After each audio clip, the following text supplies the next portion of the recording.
Hello hi जय जगन्नाथ नमस्कार। मो आज मूला चटणी देखौछि तो मूला चटणीटी आपण देखंतु मु सब सचाड़ी आगे रखिनिए तापर मु करिवि। मूला चटणी बहुत भल लगे आ खास करी नॉन वेज जेतेले खाउछंती आपण जेंती सलाड बनाउछंती तो सेमती मूला चटणी करिके खाइबे बहुत ही भल लागिवो। आ ओसा ओसारे भी करिके खाइबे तो सी भी बहुत भल लगे। अरुआ सांगरे करके खाइले कि भात एका जो भी खाइबे आपन भी भल लगे तो ओसारे भी खाई पारिबे। बस पियाज एथिरे देबेनी आउ नहले नॉनवेज जेते बेले भी खाउछंती मूला चटणी करके खाइबे देखिबे बहुत ही भल लागिवो। मूला सांगरे काकुड़ी भी आपन देकी भी एमती करके खाइबे देखिबे सी भी भल लागिवो। तो मु काकुड़ी देइनी बस खाली मूला रे मु चटणी टी करूची।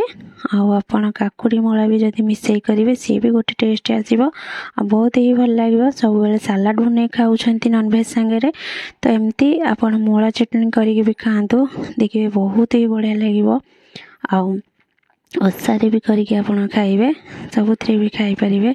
आको करके भी आपन फ्रिज रे रखिकी भी 2 दिन 3 दिन 4 दिन भी करके खाई परिबे।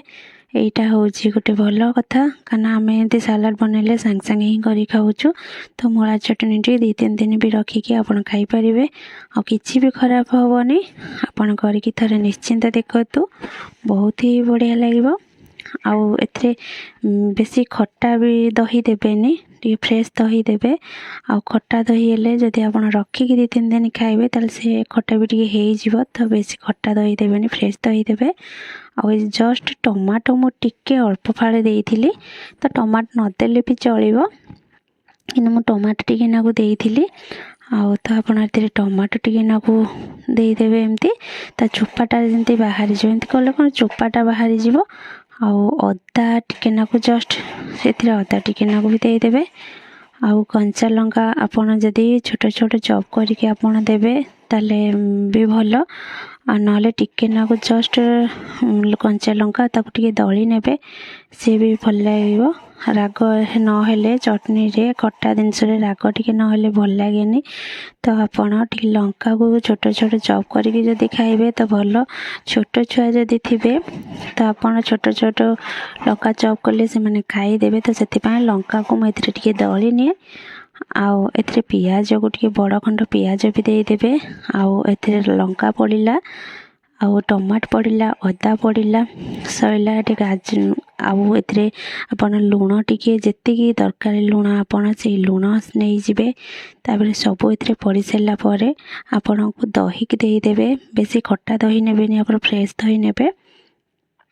आउ ताबरे सब एतिकी सइला एतिकी पहिला सइला परे लंका को टिके ना भलरे दळी नेबे। आउ आपन जदि धनिया पत्र भी थिबो तो धनिया पत्र देई देबे से भी बहुत भल लागिवो। एबे सबू मु मिक्स करी नेउची ताको भलरे धनिया पत्र आपन देबे तार बास्ना भी बहुत भल लागिवो टेस्ट भी भल लागिवो। एबे देखंतु केते सुंदर हे गला मूला चटणी। आउ आको अरुआ रे खाइबे जदि सेम जिनस सबू पड़ियो बस खाली पियाज टी देबेनी। आउ अरुआ रे ही परी करके भी खाइबे पियाज टा को काटिबे देबेनी बस नहले आपन नॉन वेज रे याको करी खांतु देखिबे बहुत ही बढ़िया लागिवो।